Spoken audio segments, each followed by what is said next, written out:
Hello, everyone. This is Sweta Ragni streaming live from Canada. Today, I will go over the career gap, and that includes the layoff gap. That also includes if you've been fired or terminated, or if you resigned as well happily. And you know what? I've not been fired ever, thankfully, but I've had the career gap.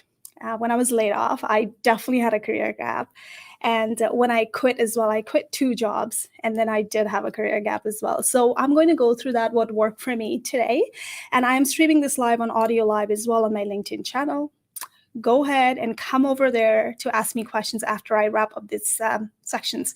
What I'm going to do today, I'm going to share the deck, the slide for you with an example. I'm also going to share my screen on how do you utilize the tool on LinkedIn as well when it comes to showcasing and highlighting your gap. All right. I'm a firm believer in one thing, which is taking full accountability. Right? There's a gap. Let's normalize it. There's nothing wrong with it, right? So people are going to have a gap, and how you talk about those gap matters the most, okay? And I'll be honest, when I got laid off, I was really, really stuck up with, okay, well, you know what? I'm not going to talk about gap. And it took me a while to open up as well. I'm going to go through that strategies that works for me. It worked for me in the past, and that works for my clients. So who am I to talk about this? I am a certified career and resume strategist in Canada, and I help immigrants bounce back in Canada who are well qualified and they're lacking that no Canadian experience barrier. I also help people who are laid off to put them back in the market as well with the branding strategies. And I also help the job hoppers. I mean, you know, there's a biases out there and they quit and then they want to go where they're celebrated. So I help them bounce back as well in a short period of time. So I'm a founder and CEO at Teach and Do as well, where I teach customized one-to-one strategy. And I want to put the full disclosure out there. Today in the sessions, I'm going to share the generic version of it. One size does not fit all. This is not the exact strategy I teach everybody. It depends on where you are in your life, in your career as well. So hang in there. I'm just going to quickly double check everything is all right. And I'm going to share the screen and we're going to go from there. So first of all, what I'm going to do is without the delay, I am going to tell you how do you talk about the gap in LinkedIn. LinkedIn has a great tool. I'm not sure if you know. Comment right now. Comment. Let me know if where you're watching me from. Comment. It's streaming on YouTube, obviously, but then you can ask me questions as well. You can come to the audio live as well, ask me question as well. Share this video as well. Subscribe to my YouTube channel. So let's see here. Okay, I'm going to share the screen. How do you go about showcasing your gap from LinkedIn? That's a first. And then next, I'm going to show you the sample of the resumes. How do you showcase the gap in resume? And I'm going to bring up some interview strategy as well that might work for you as well, whether you're laid off, whether you've quit, whether you got fired as well. Hang in there, okay? So I'm going to share my screen. All right, so if you know this, this is my profile on LinkedIn, by the way. You can follow me if you want to get the notifications. Every time I go live, I do go live Friday at 11 a.m. Eastern Standard Time. All right, so now first case is you can go on LinkedIn and change your status. There are a lot of people listening to me on audio live as well right now. So let's see, I'm hosting this, and this is where you can come and join me as well. And then ask me questions after I wrap up these sections with a slide, okay? All right, so you can go open to. By the way, I do have a short video on my YouTube channel about how do you disclose the gap. So I don't know if it's working.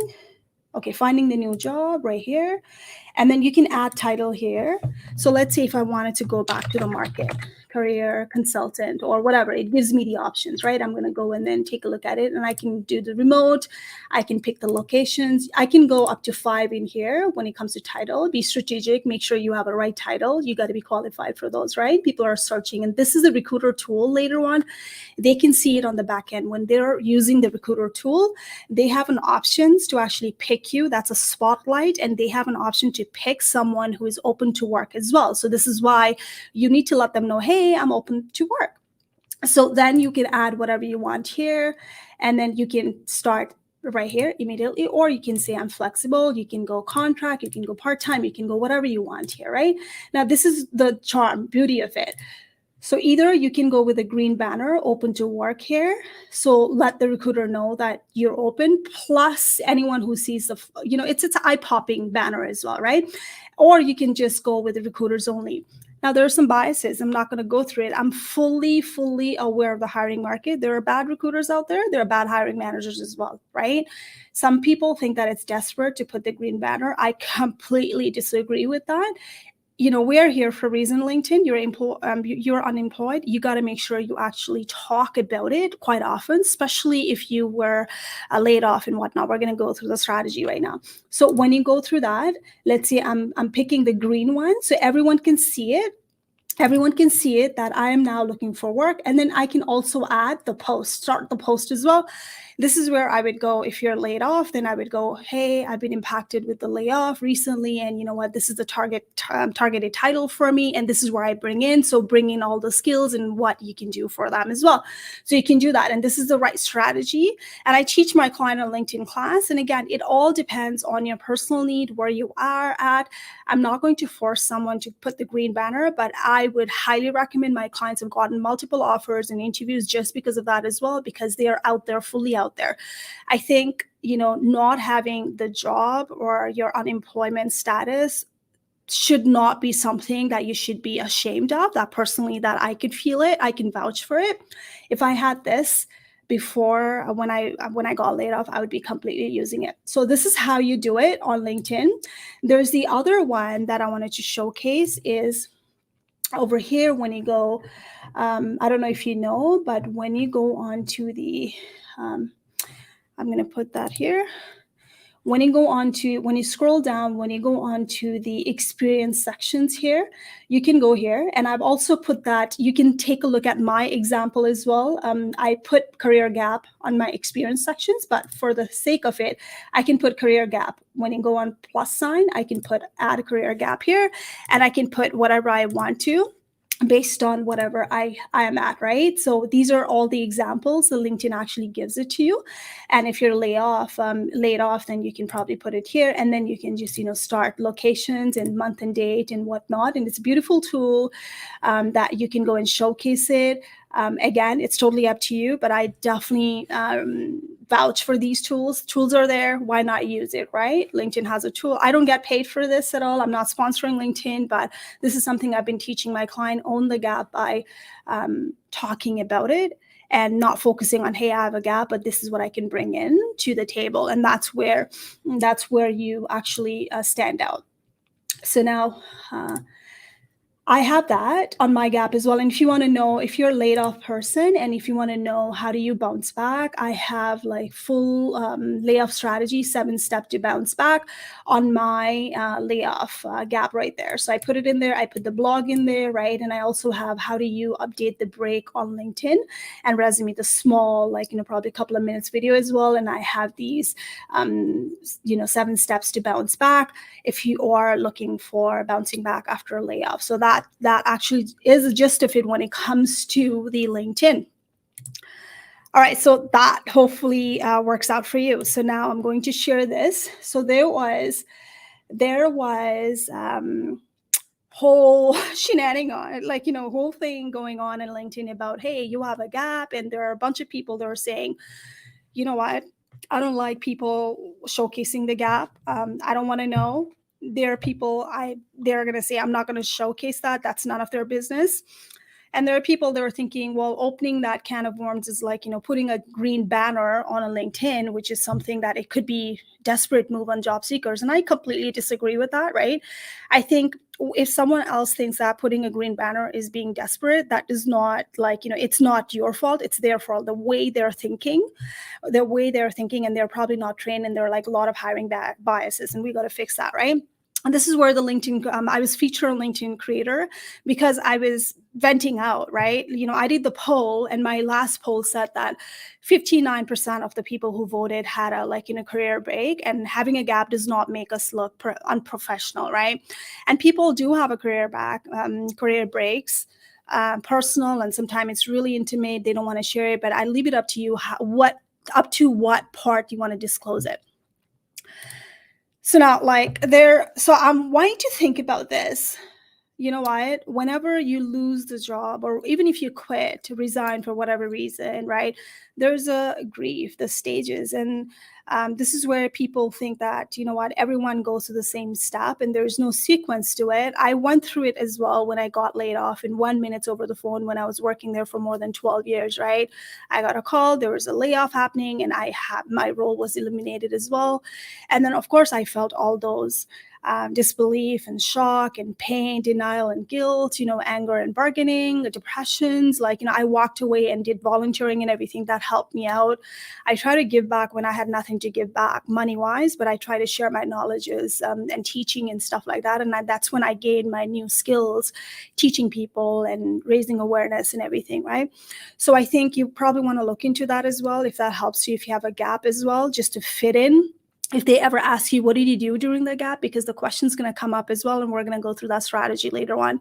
So again, and then these are the grief that I'm not going to go through. But then again, everyone feels it. I want you to stop thinking about other people, because you're probably thinking about, oh, the person just got a job, like got laid off 2 weeks ago, and then they just got the job right away, right? We don't know what situation they're at. Maybe they had a networking, maybe they were applying, like, actively networking, actively applying. So let's not compare your grief with someone else. Let's not compare your layoffs with someone else, right? Emotions are going to be pouring, and I want you to heal properly, whether you've been laid off, whether you quit the job for whatever reason, or you got fired as well, right? Nobody wakes up in the morning to get fired, but things happen, life happens. So we're gonna self-reflect and think about, okay, could I have done something better? Was that the right job for me? Maybe it was a blessing in disguise.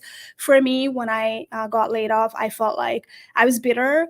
I definitely blamed everybody but me. But yeah, there are things that I probably could have done better, but there are things that, I felt like, okay, you know what? I know what not to do now, right? And things like that. And when I quit as well, I felt like, okay, it's my problem, but I felt like I literally got the wrong job. The job was sold to me where it was something on a job description was completely different from what I was doing. So I decided, okay, within a couple of weeks, couple of months, I kept on waiting, what's next? And I decided, you know what, this is not for me, and I quit, right? So this is where I want you to stop comparing other people's journey and feel it and get help and go from there. So I already showed you on LinkedIn. If you want to recap, you can go and watch the video later on and see it as well.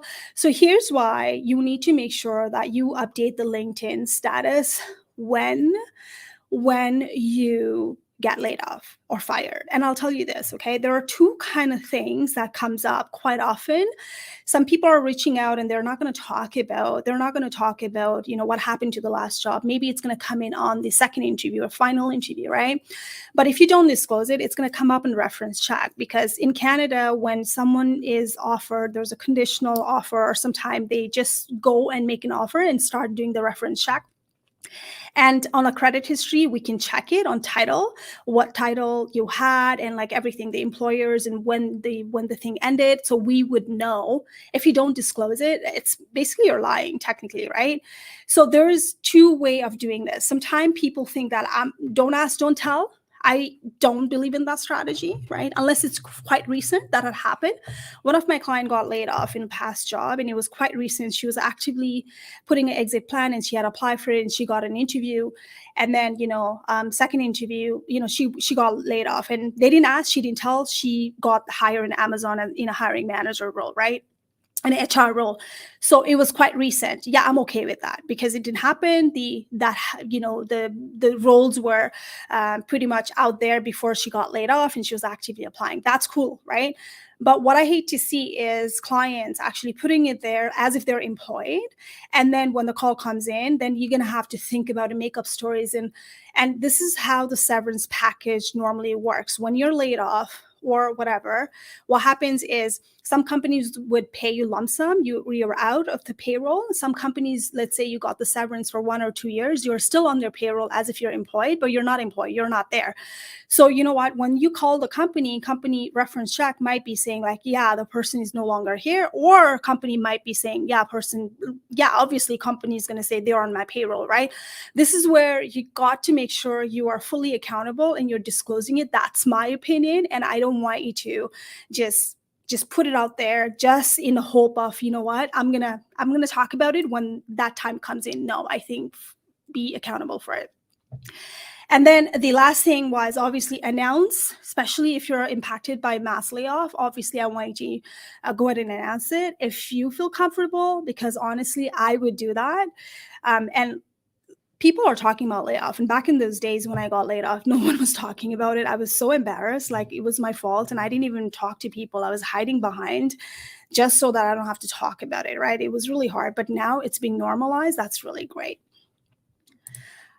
So the resume tips I want to go through it is a lot of people, I'm not a fan of cover letter, like, just for the heck of it. Like, when I actually teach client how to write the cover letter, there's a reason always to write the cover letter. I want you to write the cover letter because I used to be a hiring manager. I read it, but not a lot of people, read the cover letter. Don't write the cover letter if it's like a templated one where to whom it may concern, right?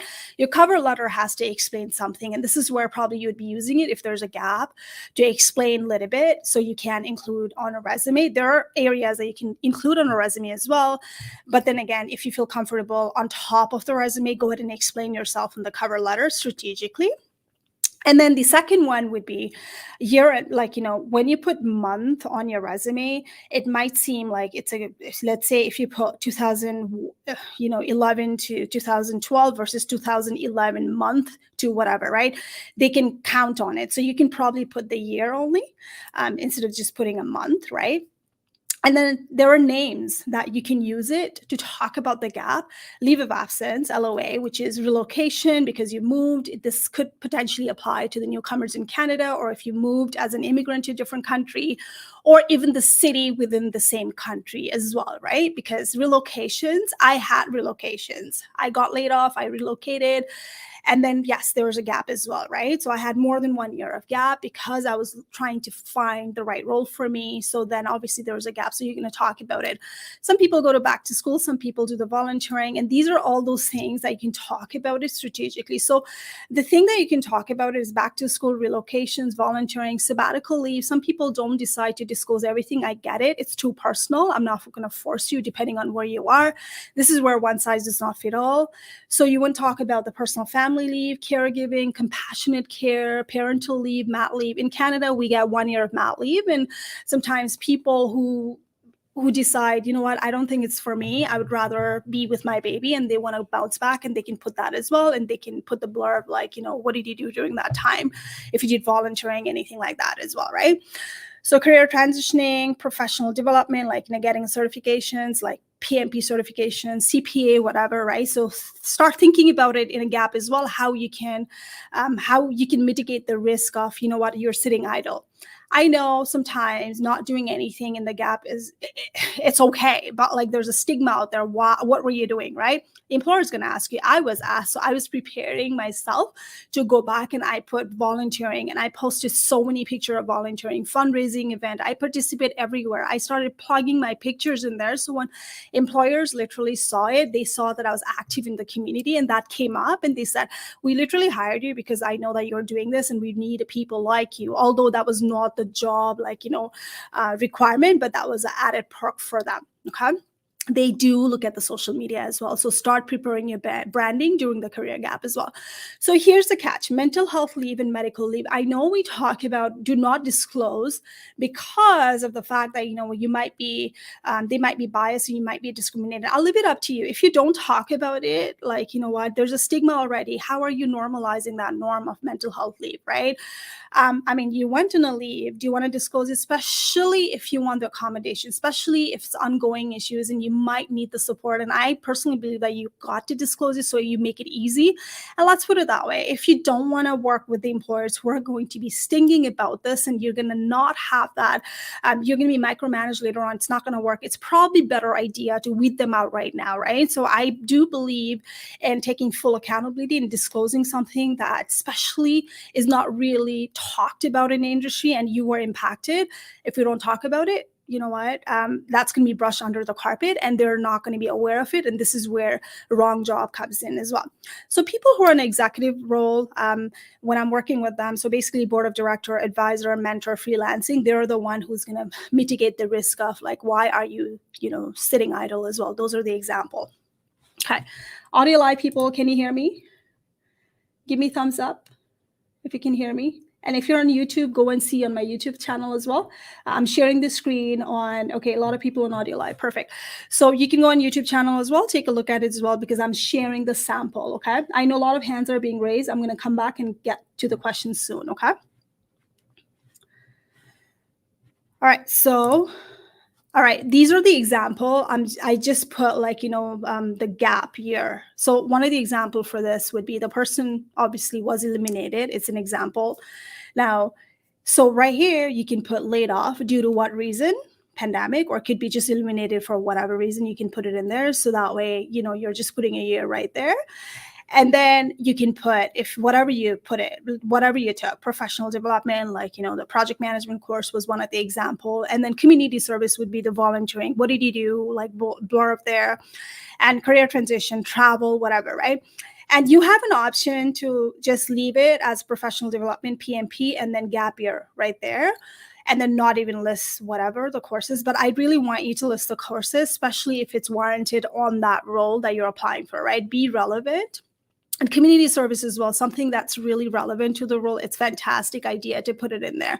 That's what I did when I had a layoff. I did a lot of community services, and then I put it in there as well, right? And I was a member. I was doing like, membership drive, fundraising and everything. And I put like the dollar amount as well, how much I raised and stuff like that as well. So that stood out as well for me. A lot of clients, and I teach them how to use strategize depending on the market that they're targeting as well. So this is not about one size fits all. This is not exactly what I do all the time, how I teach them, but it all depends on the targeted role and industry as well. So the other one is, if you want to put it in there, so you can put like the type of leave that you took. Some people just feel that they don't want to disclose it. They can just go LOA, which is the leave of absence, or sabbatical leave, personal sabbatical. There are wording out there. I'm suggesting, if you're comfortable with it. And then, gap year as well. And then you can put professional development and CPA certification process, let's say, and then you're still working through it, right? So giving them, here's the thing, here's the catch, right? When you're really highly experienced people, your experience right there does everything for you, speaks the volume of it, right? As soon as there's a gap on it, especially there's longer gap on it, people are going to just assume the worst. So what I'm telling my client is, hey, give them the reason for it so you're not weeded out in the process. And the reason being is, a lot of hiring managers, there's a stat, I'm going to go through it. A lot of hiring managers do believe that, if you only disclose the gap, it's beneficial because they're not assuming the worst. Okay. Let them know, make it easy for them. And then over here as well, if you're impacted with the mass layoff, you can put it in there as well, mass layoff. So they know you got laid off, and between that time, you're kind of like upgrading with the same area, right? And that way they're like, okay, you know what? Okay, let's talk about them, right? That's what they do. Let me see here. So the stat, 46% of the employers view candidates with career breaks as an untapped talent pool. Did you know that? And then what happens is 51% of the employers would likely call back a candidate if they knew the context of why they took a break. You can't even imagine, right? And this is the human nature. Whenever there's something missing, we're like, are they trying to hide what's going on, right? Yes, there's a bias. They should not be questioning that. It's too personal. But hey, as the manager, they want to probably know what's going on as well, right? Do they have a right to know? Maybe not. But then it's the industry we're in, so start to strategize your gap as well. And it impacts women most. 64% have experienced the career gap at some point. These are all stats from LinkedIn, by the way. And these are parental leave and, the mat leave and stuff like that. So 50% of the hiring manager believe candidates should proactively bring up their career gap during the interview and highlight what they have learned that time. The key here is not having a career gap. The key here is lesson learned. And I teach that on my interview, which is a framework called Carl framework, which is context, action, and action you took, and the result of that gap, and then the lesson learned because of that gap as well, right? So when you follow the framework, you're not rambling, you're not providing relevant information, you're not focusing on your emotions that got hurt in the past. Let's be real here. We're a human being, and what's going to happen here is we were hurt. Someone let us go because they didn't want us. Bottom line, laid off, being fired, similar thing, but not similar thing at the same time. Either way, we're not there. Someone else is there, right? Someone actually told us to go, right? We're hurt. Emotions are going to be alive. So you got to heal properly. And the lesson learned is something that you got to look forward to it. And we're going to go through that strategy in the interview, some of the scripts that might work for you. So 50% of the hiring manager believe people returning from the career gap has often gained valuable soft skills, and 46% believe candidates undersell them. Do you know why that is? Because we're questioning ourselves when we're losing the title. And that happened to me. When I didn't have a title, I felt like, who am I? When people would ask me, like, what do you do? I had no idea. I had to sit down and put the marketing plan together and develop my pitch as well, right? So we tie ourselves with so much with the title that when you don't have a title, we feel like we're nobody. But I want you to understand we're somebody, okay, without the title. And here's the thing that I always tell people: you might have not the title. They took away your title, but they can never, no one can take your brain and skills. You're going to go through this. I went through that, and I hear you, and I've walked miles in your shoes, and I know what it feels to have that career gap.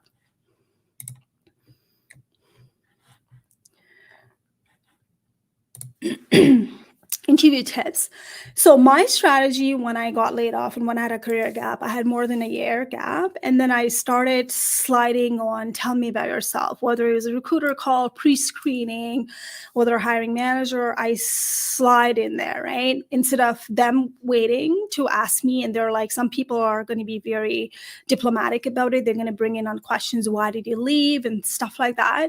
I didn't want to attack in the last moment. I want to get that elephant out of the room right away. So when they would ask me, tell me about yourself, I would tell them, and I would say, my last role got impacted because of layoff, because of restructuring, and here I am today looking forward to this role. And that's it, not even 30 seconds. I'm not dwelling on my past. I put a strategy together, and then, you know what, and I went in. That's for layoff, right? And if someone tells you, tell me about yourself, if you had a career gap, then you got to put the strategy, 30-second pitch slightly, and then they are like, aha moment. They're like, oh, okay, that's what happened, right? So you got to be putting that on top of the priority. That's me. That's what I function. That's what I teach my client. Take accountability, because if you don't, then you are going to make up stories, and it's going to be lies after lies. To fix one lie, you're going to come up with another lie, and that's not going to be good. You don't feel good about yourself, right?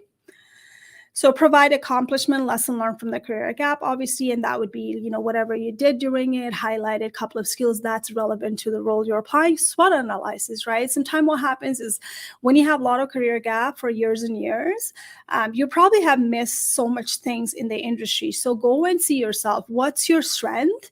Is it still valuable? What's your weaknesses and areas of opportunity? And who are you competing with?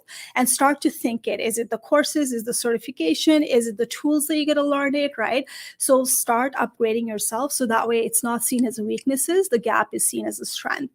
And prepare to answer about the gap, right? Don't hide behind and think they're not going to ask. They're going to ask. So stay away from the negative comments when they're asking you, why did you leave? Then you want to talk about, strategic way, not bashing the employer. So one of the things, if you're fired, then you can probably say, we were not the right fit. I learned a lot from that role on how to deal with XXX, whatever, right? How to deal with the pressure, how to work under pressure, how to deal with the conflict. Here's what I've learned, right? You can talk about that if they ask. Now, and then the other thing is, obviously, if you didn't get along with the managers or new management, it could happen and you might be fired instead of getting laid off. You could probably talk about why that happened, right? I don't think anyone wakes up in the morning and says, I'm going to be fired. I don't want to work. I'm going to suck today, right?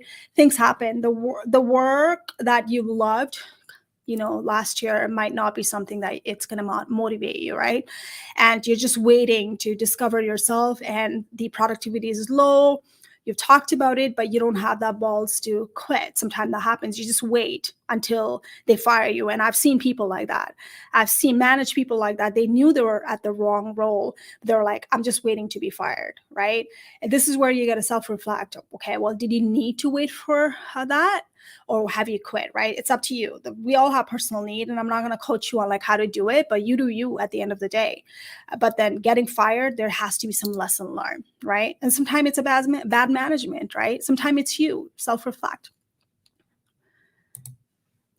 So resign, right? I personally resigned, I think within 1 year, and the other job was within a couple of months, right? And totally two different reasons. One job was a wrong fit. The other job was to focus on this teach and do full-time consulting. So I resigned because I didn't see opportunity for a career growth, and I didn't want to be like, senior level and up and do things that I've already done in the past. It was not the right role for me. And then my values and career goals were no longer in alignment with the company's new directions too, right? I no longer wanted to be part of that. Therefore, I departed. I resigned, right? I didn't have to say I resigned because it was a toxic management. There's a way to talk about it without dropping the negativities, right? And I teach that in my program. So that way, when it comes out, like, what hiring manager is going to be intimidated and think that, oh, this person's bad-mouthing the other, the employers. So this person probably is not going to be right fit because they're not going to be brand ambassador for us as well. And there's the biases. Let's be real. They can talk about what they want, but as an employee, if you start talking about your bosses who are bad, they're going to be talking about behind the scene, thinking that, oh, I don't know if the person's going to be right fit. Right? They're not going to tell you. If you quit because you wanted to pivot, just say why, and here's why you're there. Maybe it's not the right role, that you had in the beginning, and here's why you decided to pivot, and here's why you're here today. And that happens probably in the gap as well. Sometimes what happens is people are going to say why there's a gap. You can talk about, look, I believe in quality versus quantity, right? I looked at everything and I didn't feel like I fit in on so many job posting, and you were my targeted companies, and I felt like this is the right role for me. And here I am today to talk about how we can mutually benefit from one another. That's it. Right? So what you're telling them is, I'm not going to go and apply for the job wherever. I want to apply for the job that I meet the qualifications, first of all, right? And I want to make sure that I shine with my strength, and I'm waiting for the right moment. It's like a dating. I'm not going to go and date everyone out there, but I'm going to date the right kind of person and then put meaningful relationship together, kind of thing, right? You get the point? So laid off, if you're laid off, simple, due to change in management, cost, merger, acquisitions, restructuring, my role along with the others got eliminated. I'm excited to chat about this role for XXF reason, right? Give them a reason. Let's move forward. Let's not dwell on the past. That's a strategy when it comes to talking about the ex-employer. A role was impacted due to mass layoff, pandemic, and here's what I've learned from my last role, and then always talk about it related with the job posting, right? So at no point had I talked, did I talk about the employers were toxic, like it was a wrong job, like I hate it all. I didn't talk about it. Maybe I had bad bosses, right? I didn't let the people know that I was miserable there, right? There was a way to talk about it and resume to the interview, and how do you move forward, not dwell on the past, right? So now here's the thing for you. If you are struggling with a career gap and you're still not landing the role, there's probably the strategy on a resume that you are missing out. I can help you. We can talk, book an appointment with me. I don't work with everybody, but I work with someone who are coachable and who are willing to go do everything it takes when I teach you to do something like that, right? So let's talk. And I'm going to wrap this up here.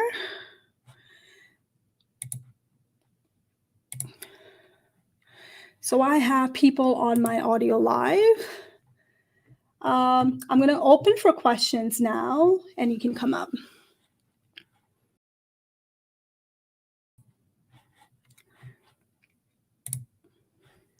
Okay, so tell me, how was it? I don't know if it helped you. This is generic version of it. And again, disclosure, this is not something that it's going to fit for everybody. That's why when it comes to job search and career gap, You have to normalize it, and you have to be willing to go out there and talk about yourself in a strategic way. And then I deal with that in one-to-one customized sessions. And again, talking about the gap is let's normalize it. We're normalizing it, but there are still going to be people who are going to question it. And the ball is in your court. Do you want to play the game by being very strategic and being real and authentic?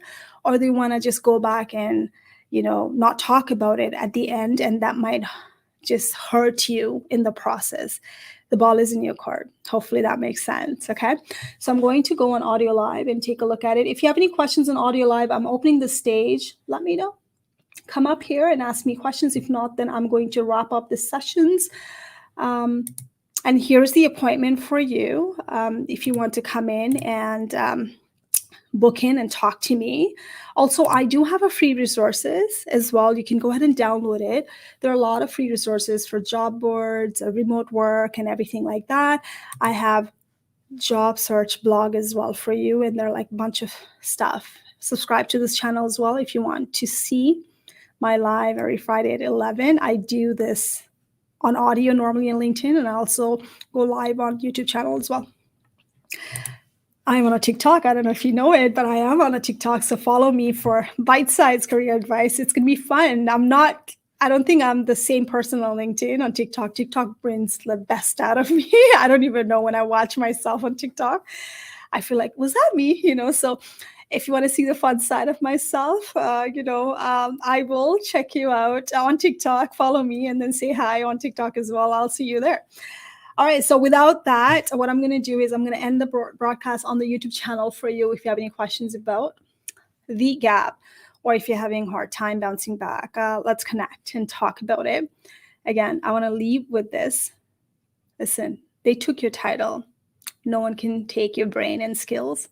Career gap is normal. Let's normalize it. Thank you so much for watching. You take care. Bye.